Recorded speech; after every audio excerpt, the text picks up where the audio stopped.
বাপরে, কি বৃষ্টি কি বৃষ্টি! এই বৃষ্টি যে কবে থামবে কে জানে। ঠিকই বলেছিস, এই বৃষ্টি যে কবে থামবে কে জানে। এই তোরা চুপ কর, স্যার আসছে।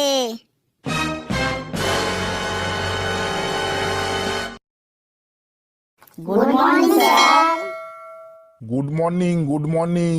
বস বস, তোরা সবাই বস। স্যার, আজ এত বৃষ্টি হচ্ছে, এত বৃষ্টি হচ্ছে, বৃষ্টিতে আমি তো স্কুলটাই দেখতে পাচ্ছিলাম না। আমিও স্যার বৃষ্টিতে স্কুলটাই দেখতে পাচ্ছিলাম না। আমি তো ভুল করে স্কুল ভেবে ওই স্কুলের পাশে যে গরুর খাটালটা আছে ওর মধ্যেই ঢুকে পড়েছিলাম। স্যার, আমি তো বৃষ্টিতে নিজের ক্লাসরুমটাই চিনতে পারছিলাম না, ভুল করে প্রিন্সিপালের রুমে ঢুকে পড়েছিলাম। কালু, একটু বাড়াবাড়ি বলে ফেললি না। বৃষ্টি তো স্কুলের বাইরে হচ্ছে, স্কুলের ভেতরে কি বৃষ্টি হচ্ছে যে তুই তোর ক্লাসরুম চিনতে পারিসনি? স্যার, যেটা হয়েছে সেটাই বললাম। স্যার, আমি আমার অসুবিধার কথা বলবো?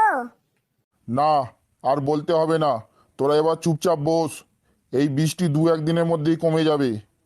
স্যার, একটা ভেরি ভেরি ইম্পর্টেন্ট কথা বলবো, আমার কথা শুনবেন? বল, তোর আবার কি কথা শুনি। স্যার, এত বৃষ্টি হচ্ছে, কয়েকদিনের জন্য স্কুলটা ছুটি দিয়ে দিন। ছুটি? আবার ছুটি কিসের? স্যার, বল মন্টু, তোর আবার কি চাই? স্যার, এই নোটিশটা প্রিন্সিপাল স্যার পাঠালো। ছুটির নোটিশ মনে হচ্ছে। তুই ঠিকই বলেছিস, ছুটির নোটিশই মনে হচ্ছে এটা। সবাই চুপ কর, আর আমার কথাগুলো সবাই কান খাড়া করে শোন। প্রিয় গুণধর ছাত্রছাত্রীরা, সবাইকে জানানো হচ্ছে যে নতুন বছরে ক্লাস শুরু হয়েছে, 4 মাস হয়ে গেছে, কিন্তু তোমরা এখনো তোমাদের স্কুল ফিস জমা করোনি।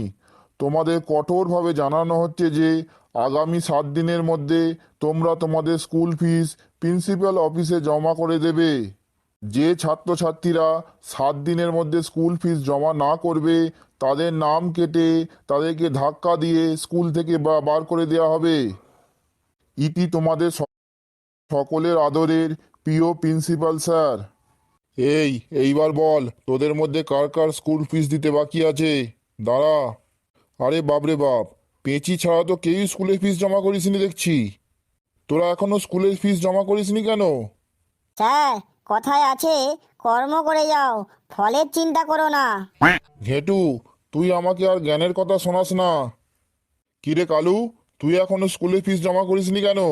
স্যার, আমি কিভাবে স্কুলের ফিস জমা করব? কিভাবে মানে? তুই ফোনপে করবি, গুগল পে করবি, পেটিএম করবি, নাহলে চেক দে, অ্যাকাউন্টে ট্রান্সফার কর।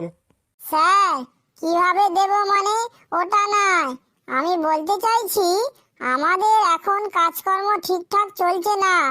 বাড়িতে অনেকগুলো ছোট ছোট ভাই বোন আছে, সবার খাবার দাবার আবার জামা কাপড় কিনতে কিনতেই সব টাকা শেষ হয়ে যাচ্ছে। তাহলে ফিস দেবো কি করে স্যার? খাবার দাবার একটু কম করে খা, জামা কাপড় একটু কম করে পর, ফুল হাতা জামা বাদ দিয়ে হাফ হাতা জামা পর, ফুল প্যান্ট বাদ দিয়ে হাফ প্যান্ট পর, মাছ মাংস না খেয়ে সয়াবিন খা। দেখ, ঠিক ফিসের টাকা উঠে আসবে। 7 দিনের মধ্যে তুই ফিস জমা করবি, মনে থাকে যেন। কি রে হাবলু, তোর ফিস কেন বাকি আছে রে? স্যার, বাবা বলেছে আগামীকাল ফিসের টাকা দিয়ে দেবে। ঠিক আছে হাবলু, তুই বস। কিরে ফেলু, তোর ফিস এখনো বাকি আছে কেন? তোর বাবাকে বলিসনি? পুরো 4 মাস ধরে তোর ফিস বাকি পড়ে আছে। স্যার, আমি তো বাবাকে ফিসের কথা বলেছিলাম। আমি বলেছি ফিস দাও, না হলে স্যার আমাকে ফিস জমা করার জন্য চেল্লাচিল্লি করে। শুনে কি বললেন তোর বাবা? স্যার, বাবা বললেন স্যাররা চেল্লায় তো ওনাদের চেল্লাতে দে, প্রথমে একটু চেল্লাবে, তারপর সব চুপচাপ হয়ে যাবে, তারপরে সব ভুলেই যাবে। কি? তুই তোর বাবাকে কালকে স্কুলে এসে দেখা করতে বলবি। স্যার, একটা কথা বলবো? কি বলবি বল। স্যার, ফিসটা একটু কম করা যাবে না? কেন? ফিস কম করব কেন? স্যার, আপনি তো অনেক দিন আগে বলেছিলেন যে ক্লাসে ভালো রচনা বলতে পারবে তার ফিসটা একটু কনসেশন করে দেওয়া হবে। হ্যাঁ, আমি বলেছিলাম, কিন্তু তুই যা রচনা বলিস, এইগুলো কোনো রচনা হলো? উল্টো পাল্টা যা তোর মুখে আসে তাই বলিস। না স্যার, ধরুন, আপনি রচনা ধরুন, দেখবেন কিছু উল্টো পাল্টা বলবো না। বেশ, তাহলে তোকে একটা রচনা ধরি, দেখি তুই কেমন বলতে পারিস। যদি ঠিকঠাক বলতে পারিস, তাহলে আমি তোর ফিস 4,000 টাকা কনসেশন করে দেব। বেশ, তুই একটা পল্লী গ্রাম নিয়ে রচনা বল দেখি। স্যার, পল্লী গ্রাম নিয়ে রচনা বলছি স্যার। গ্রাম খুব সুন্দর, পল্লী গ্রাম আরও বেশি সুন্দর। গ্রামে অনেক গাছপালা থাকে। গ্রামের বেশিরভাগ মানুষ কৃষিকাজ করে। গ্রামের বেশিরভাগ মানুষের বাড়িতে গরু ছাগল পোষে, আবার কেউ কেউ মুরগিও পোষে। আর এই মুরগির দুটো পা থাকে, দুটো কান থাকে, দুটো চোখ থাকে, মাথায় লাল রঙের ঝুঁটি থাকে। মুরগি বিভিন্ন কালারের হয়, যেমন লাল, নীল, সাদা, কালো, হলুদ মুরগি। মুরগির সারা গায়ে পালকে ঢাকা থাকে। মুরগির ডানা থাকা সত্ত্বেও উঠতে পারে না। অন্যান্য প্রাণীদের মতো মুরগিও ডাকে ককর কক কক, ককর কক কক, ককর কক কক। স্যার, কেমন লাগলো পল্লী গ্রাম নিয়ে রচনাটা? দেখলি তো, দেখলি তো, তোকে আমি পল্লী গ্রাম নিয়ে রচনা বলতে বললাম, আর তুই মুরগি নিয়ে রচনা বলে দিলি। স্যার, পল্লী গ্রামে মুরগি থাকে তো।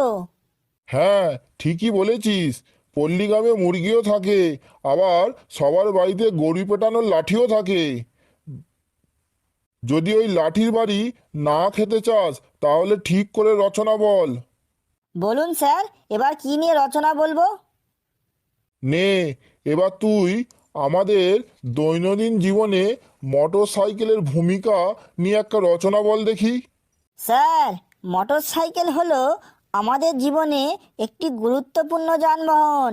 মোটর সাইকেলের দুটো চাকা থাকে, একটি তেলের ট্যাঙ্ক থাকে, একটি হেডলাইট থাকে, আর একটা ইঞ্জিন থাকে। দুটো লুকিং গ্লাস মানে আয়না থাকে। গ্রামের দিকে মোটর সাইকেল খুব সাবধানে চালাতে হয়, না হলে অনেক সময় মুরগি চাপা পড়ে যেতে পারে। আর এই মুরগি দুটো পা থাকে, দুটো কান থাকে, দুটো চোখ থাকে, মাথায় লাল রঙের ঝুঁটি থাকে। মুরগি বিভিন্ন কালারের হয়, যেমন লাল, নীল, সাদা, কালো, হলুদ। মুরগির সারা গায়ে পালকে ঢাকা থাকে। মুরগির ডানা থাকা সত্ত্বেও উঠতে পারে না। অন্যান্য প্রাণীদের মতো মুরগিও ডাকে ককর কক কক, ককর কক কক, ককর কক কক। স্যার, কেমন লাগলো মোটর সাইকেল নিয়ে রচনাটা?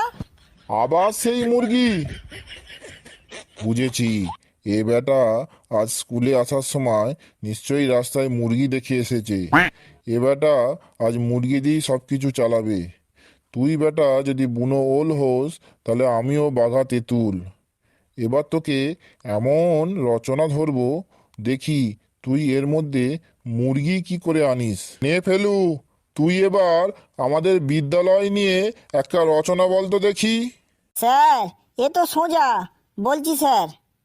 আমাদের বিদ্যালয় হলো এই এলাকার মধ্যে সবথেকে ভালো বিদ্যালয়। আমাদের বিদ্যালয়ের সব স্যাররা খুব রাগী। তাদের মধ্যে ইংরাজির স্যার সবথেকে বেশি রাগী। কারো পড়া না হলেই হলো, উনি সাথে সাথেই ক্লাসের মধ্যে মুরগি বানিয়ে রাখেন। আর এই মুরগির দুটো পা থাকে, দুটো কান থাকে, দুটো চোখ থাকে, মাথায় লাল রঙের ঝুঁটি থাকে। মুরগি বিভিন্ন কালারের হয়, লাল, নীল, সাদা, কালো, হলুদ। মুরগির সারা গায়ে পালকে ঢাকা থাকে। মুরগির ডানা থাকা সত্ত্বেও মুরগি উঠতে পারে না। অন্যান্য প্রাণীদের মতো মুরগিও ডাকে ককর কক কক, ককর কক কক, ককর কক কক। স্যার, কেমন লাগলো আমাদের বিদ্যালয় নিয়ে রচনাটা? এখানেও সেই মুরগি? কি সাংঘাতিক ব্যাপার রে। নে, এবার লাস্ট, ফেলু, তুই এবার অলিম্পিক গেম নিয়ে রচনা বলতো দেখি। তুই অলিম্পিক গেমের মধ্যে তুই মুরগি কি করে ঢোকাস।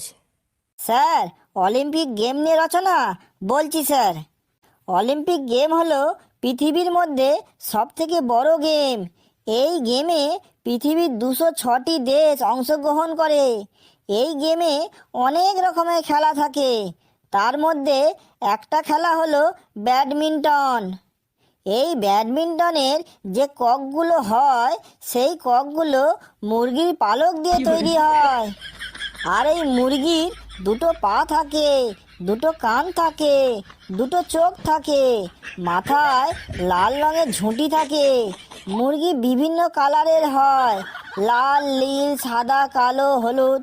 মুরগির সারা গায়ে পালকে ঢাকা থাকে। মুরগির ডানা থাকা সত্ত্বেও উঠতে পারে না। অন্যান্য প্রাণীদের মতো মুরগিও ডাকে ককর কক কক, ককর কক কক, ককর কক কক। স্যার, কেমন লাগলো অলিম্পিক গেম নিয়ে রচনাটা? তুই থাম বাবা ফেলু, তুই থাম। এবার তোর পুরো ফিসটাই আমি মুকুব করে দিলাম। তোকে আর রচনা বলতে হবে না বাবা ফেলু, তুই থাম। এই তোরা বস, আমি আসছি। কি সাংঘাতিক ব্যাপার রে বাবা।